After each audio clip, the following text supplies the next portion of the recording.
welcome back to the program. You're watching Daybreak on Trust TV. Time now to take a look at the front pages this morning to bring you up to speed with the stories making the rounds. We're going to start off with a look at the front page of the Daily Trust newspaper for today. And here are some of the stories you can find. NACON raises Hajj fare by 1.9 million naira. I mean, before now, many people were not even going at 4 point or 6 point something million. Now, I hear it's an average of 8 million and counting. So people are going to pay more now to go to Hajj. Officers killing. Police Commission wants Imo Delta CPs sanctioned. I think Solomon Arase did have some very critical views of the performance of the police commissioners. Federal Secretariat rots away despite 8.1 billion naira renovation. 137 abducted Kaduna students rescued in Zamfara. Parents say we're yet to see our children. We will make schools safe for learning, according to the president. Abbas Atiku Obi seek release of all captives. 9 killed, houses burnt in Plateau communal clash. This happened in Mekong. And DHQ plans listing wanted persons' names, photos at embassies, airports. It made that publication this past week. While we set up Zamfara community guards, according to the governor of Zamfara State, Dauda Lawal, 4 die in Bauchi Zakat collection stampede, as we brought you earlier. That's it on the front page of the Daily Trust. Let's move to the Guardian newspaper. The major story there says living wage negotiations hobbled by debts and poor execution in state. There's the details of all of that. I mean, due to time, you have to go through the Guardian to get details on that. On Nigeria's minimum wage floor progression, about 97.32 trillion naira, Nigeria's debt profile as of December 31st, 2023. And there's also the general price level progression year on year from 2010 till date. You get the details, of course, on page 6 of the Guardian. Crisis looms in Ondo APC as elders insist on preferred governorship aspirant. Residents battle hunger over Okwama military crisis. Well, some people, lost their loved ones. So, insecurity. Tinubu's government has failed. Enough is enough, say the northern elders. Many feared dead. 15 houses razed as youths clash in Plateau. Operators begin final disconnection of unlinked SIMs, and the bottom-up cash policy in MDAs. Discordant tunes in on bureaucratic remedy for fiscal indiscipline. Now, these are some of the stories that you find on the Guardian today. All right, let's take a look at the Nation newspaper for today. How to tackle national debt challenge, according to experts. Who gets Ondo APC governorship ticket? And of course, the revenue mobilization and allocation says that it is beginning to review revenue allocation formula. This on page 3. Tinubu pledges safer schools after rescue of Kaduna pupils. DHQ to hand over 137 Kuriga school children today. Teacher dies in captivity. And you can see those disturbing images. Only God knows what's in the minds of these children who have been exposed to something that no child should have to experience. OTOB leadership tussle deepens Labour Party crisis. What's going on in Abia? More on that on the pages of the Nation newspaper. And FAC revenue agencies in 1.7 trillion are shortfall talks. And finally, federal government to revamp 42 youth centers in battle against unemployment. A lot of positive stories there on the front page of the Nation newspaper for today. Now let's get right into the details of these stories. Join us on the program this morning is former Deputy President of the Nigeria Guild of Editors, Alhaji Suleiman Ubagaya, is joining us on the program. I'm sure he appreciates finally someone pronouncing his name rather accurately. Good morning, and thank you so much for joining us. Thank you so much for having me. Good morning. I see Sumaya is reserving her comments, so let's make progress. Let's start from this one. I think a lot of people will be interested. NACON has raised the Hajj fare by 1.9 million naira. Already, we're seeing low patronage. It's most likely that Nigeria is going to miss out in filling the slots for the 90-something thousand or thereabout that we've been given for this year's Hajj exercise. But what do you make of this development so far? What would he make of it? They are making sure we don't go and they go. Okay. Well, I'm not sure you intended to go, but okay.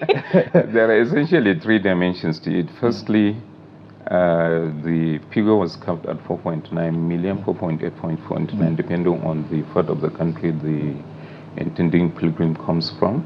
The northern parts were respect of 4.8, southern parts 4.9. Unfortunately, a deadline was given in December. At the time, the dollar was practically less than 1,000 or thereabouts, and another deadline had to be given because of the low number of subscribers. So that was one. That one was in February.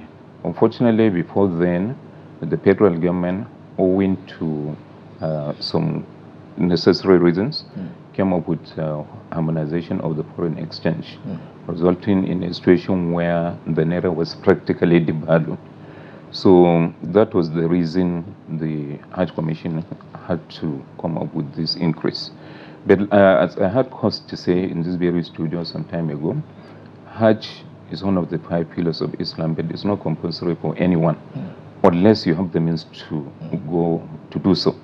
So what that means, of course, is that if you cannot afford, then of course God has already given you an excuse automatically, you know. But of course, where you can, maybe you can pay off the increase. But certainly, it's too much, and especially again the backdrop of so much poverty in the country. I think if you refuse to go to Hajj and use even 10% of the proceeds to feed the people, I'm sure you will gain the same ground. There's been news trending, apologies, there's been news trending on, you know, the Umrah saying Saudi Arabia are not issuing visas, you know, to especially Nigerians to go for Umrah during this Ramadan. And it's been confirmed by a lot of people that haven't gotten the opportunities to. So is it related to, you know, this NACON also increasing the Hajj payments? Could it be that there's been a lack of synergy between the Nigerian government and, of course, the Saudi Arabia in terms of pilgrimage? Well, honestly, I don't think there is lack of synergy. And there are two fundamentally different issues, Hajj and Umrah. Umrah is essentially a private sector-driven spiritual trip. You know, you can, on your own, purchase a ticket, get a travel agent to get you a visa, and off you go. But Hajj entails a lot more protocols, and there is always complete communication between the Hajj Commission and the Ministry of Hajj Affairs in Saudi Arabia. So they're essentially two different things. But of course, I don't know why the government of Saudi Arabia decided to turn down visa applications for Nigerian applicants. Even though from what we hear, there are many pilgrims from Nigeria, Umrah pilgrims from Nigeria that have refused to come back. But it's not that they have refused. A lot of Nigerians can only come back after the Ramadan. So the government of Saudi Arabia should have factored that into consideration before, even before starting to issue the Ramadan visas. So many Nigerians have now been deprived of the opportunity, and it would have been a great thing. You know, because if in Islamic parlance, Umrah during Ramadan is as good as Hajj. So what that means, of course, will have been that with maybe less than 1 million or a little over 1 million, you will do the same process as Hajj. Unfortunately, that has been denied thousands of Nigerians that will have loved to go. And I suppose the exchange rate is not even helping matters right now, because at the end of the day, those airlines, those hotel accommodations have to be paid in dollars. It means you have to spend more naira now to get the dollar to make for that. And I suppose that is one of the also variables that has to be factored in. Let's talk about Kuriga now for a moment. You know, what do you make of the controversy around the statements, the number? Now the government is saying, the Kaduna State governor is essentially saying, don't expect any more students to be rescued because the army has rescued all of them. But before now, we've been reporting 287 across board. I think most if not all the media outlets have it at 280 something. However, the governor is saying, listen, that is just a figment of your imagination. There was never at any point in time that 280 something were kidnapped. Well, I think it's a very simple issue. At the initial time, at the very time this kidnap took place, there was a lot of confusion, and most of the children had run away to the bushes, and some of them eventually turned back. So I think what happened was that at the material time, the figure was being calculated. It didn't take into consideration those that have escaped somewhere and were able to return at a later stage. So the figure given by the government of Kaduna State is correct. And I want to commend the government of Kaduna State, the Chief of Defense Staff particularly, for all that he has done, the Chief of Army Staff, in fact, the National Security Advisor, the entire security architecture, the intelligence community, they really have worked diligently hard to ensure we get to this very happy stage. People are putting the pieces together and they're saying, you know, it looks too easy, from asking for 1 billion naira to getting all these school children released with no bloodshed, even though the teacher reportedly died. We don't know under what circumstance. The governor said he had complications because he's sick. We have to take that on face value. But a lot of people feel like, you know, the government is not completely 100% honest about what actually happened, because it looks like a deal was made for these students to be released or some sort. I mean, we're playing the devil's advocate here. What do you think happened? Well, honestly, I wouldn't know. But then, of course, for me, there is nothing wrong even if a deal had taken place. You know, I remember... I mean, even when the government said we're not going to negotiate? No, no, negotiation can take different formats, not necessarily by payment of money, like the 1 billion. Like give them back but or should we kill we, you? should we be negotiating with these people? No, certainly, that's the fact that we are negotiating with them is the reason it has become a very profitable business. In fact, the most profitable business in town presently. So, you know, government has a lot of resources, but then I don't think they deployed resources in terms of rescuing these boys. Most likely prisoner exchange was done. Most likely, I don't know anyway. But certainly we'll get to find out what really happened. Unfortunately, it only happened yesterday, so, and today is Monday.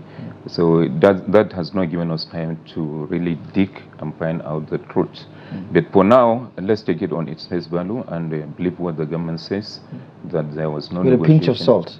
Yeah. All right, let's move on to Plateau State. I mean, Plateau State is one of the states that also have a lot of, you know, insecurity matters. But then there are some that are internal, like self-inflicted. You see the whole tribal fights and all that, killings involving, you know, loss of lives in Plateau. So right now, with everything happening in the country, they decided to also create another clash between two communities, and it resulted to about 9 people being killed. What is your what would you say to Plateau State? Because at this point, it's really disheartening that we already have things that we cannot control, which is the bandits, and then we're having this that could have been controlled, but then they choose to, you know, cause mayhem to themselves. What is your take? Plateau is one state whose case I find very intriguing, in the sense that that is a state that has one of the richest tourism potentials in Nigeria. Fortunately, it has continued to hamper itself by this kind of incidences of communal clash that has become the norm rather than the exception. So government really needs to do more. I mean, the government of Plateau State needs to do more in terms of ensuring equality in the way it handles or treats the citizens, whether the host, whether the settlers, whether the Muslims, whether the Christians. The government needs to do a lot more in terms of providing credible and equitable leadership, so that everybody will have a sense of belonging, so that no one will feel being relegated to the background or being seen as a second-class citizen. So I think these are some of the measures that need to be taken. And of course, a lot of poverty, you know, resulting in the way Plateau has dealt with itself. That is a state, like I said, with one of the richest potential. It will have been having probably billions of dollars annually in terms of income from tourism alone. Unfortunately, all that doesn't come anymore. So there is a lot of poverty in Plateau, beyond what we see, the figures released by the National Bureau for Statistics. Plateau is one of the poorest in terms of individuals' ability to, or in terms of the purchasing power of individual citizens in that state. So, and of course, poverty breeds a lot of anger. I think that is, these are some of the reasons why Plateau has continued to go. Okay, the Defense Headquarters last week published some names of the people on its most wanted list, and is now planning to do so across embassies and airports to scale up the publicity around some of these figures. I mean, they did it with the Boko Haram insurgency. Almost every military checkpoint you go to, these. Do you think this approach is still effective in this day and age? Very much effective. The last one they released resulted in, from the figures I got, about 80% success. Yeah, a lot of the suspects were eventually arrested through that way. And let me also remind you that Abu Aka, the infamous spokesman of Boko Haram, if you remember him, 12 years ago, was arrested in Kano using the same platform. You know, his picture, their pictures were released, and the military guys on patrol recognized him there and then, and they arrested him. Of course, in the bid to escape, they ended up killing him. Yeah. You know, of course, not just to escape. You know, he tried to also kill them by firing at them. Yeah. So it's a measure that will really yield fruits for Nigeria, and I will support what the Defense Headquarters, I mean, if is doing. Especially if there's a bounty on them, I think it would really incentivize it for people, I suppose, who are interested to get monetary reward for identifying. Yeah, especially use the monetary incentive. You remember the Ministry of FCT also had the police to declare some kidnappers or suspected kidnappers wanted. And when that was done, I think a bounty of, was it 5 million naira, was placed on each of them. And in no time, both of them were arrested. So that kind of reward is something that takes place even. But should Nigerians be rewarded for helping, you know, of course, playing your own part as a citizen? Why not? I do not agree with about it. Well, I mean, everybody at this point is suffering the insecurity. Do they need to give you to say, oh, hey, thank you for doing your job as a citizen? You know why? You know why we need it? The criminal elements may end up doing the same thing. Exactly. That is, if for example, a criminal is hiding in this studio, I'm sorry to, no, let me not give an example with this studio. Somewhere, you understand, and the person in whose house the criminal is hiding doesn't have even 1 naira, and the criminal now says, okay, let me give you let's say 100,000 or 200,000, and here we are, the government saying we are going to give you 5 million. I'm telling you, rather than jumping at the 200,000 offer, you have to consider the risk versus reward. Exactly. You know, what if after you divulge this information, you stay in the same community and they realize you divulge that information? Exactly. Your life could be a risk. So, and that money could change a lot of people's lives going forward. But let's talk about this stampede. Nothing cheerful about that one. We saw one in Nasarawa State, and then a day after, another in Bauchi. Disturbing pictures. But I think the common denominator is Nigerians have been turned into a society of, you know, people always, you know, coming to the people in power cap in hand. A beggarly nation, as some have put it. Where do you stand on the idea of this food distribution because of the impact of the current economic hardship in the country? Because people are willing to, you know, risk their lives for a small 5-kilogram bag of rice or some grain out there, and it appears that now it's becoming a trend. Yeah, it is becoming a very sad trend, and I think the government itself is finding it not worthy of, is finding the option not worthy of being taken. And I think, unfortunately, talking about this particular one that took place in Bauchi, the initiative was by a private citizen And of course, like I said last week, I wouldn't want to mention his business name, so they don't bill me for advert. Right. You know, that the businessman has It's done not very that well. much. It's just 500,000 naira. Wow. You know, the businessman has done very well, honestly, providing palliatives for the citizen. Unfortunately, as you rightly captured it, Nigeria has been turned to a beggar. Nigerians have been turned to beggarly. Nigeria itself has become a beggarly nation, so to say. And that is a picture the Tinubu administration should do very well to change as fast as possible. Let's at least look for us.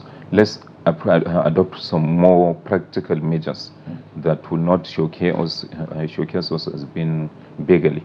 So I think these are my suggestions, and the government, I believe, will do something, and we pray it does so as quickly as possible. So Mayor talked about a story on the front page of the Vanguard. We have a minute to spare, so if you can just talk about that, the debt profile going up rather significantly. We'll also understand CBN is talking about the bailout funds back in 2016. Most of these states are still owing, and I dare say that people have not seen value for the monies that the Buhari administration released to address the financial gaps there and then. What do you make of this trend and how the lives of Nigerians has not improved significantly, especially against the backdrop of the current minimum wage negotiations? It went from 7,000 to 18,000 to 30,000, but it appears the more the minimum wage goes up, the faster the decline of the naira. So much so that 7,000 naira that Obasanjo paid is worth more than the 30,000 naira that is being paid right now. Sorry, the first part of the question. Was the debt profile. Okay, the debt profile, it will continue to increase in as much as we have legislature at the federal and state level that is being controlled by the executive. You know, no governor, no president can obtain any loan without the approval of the legislature.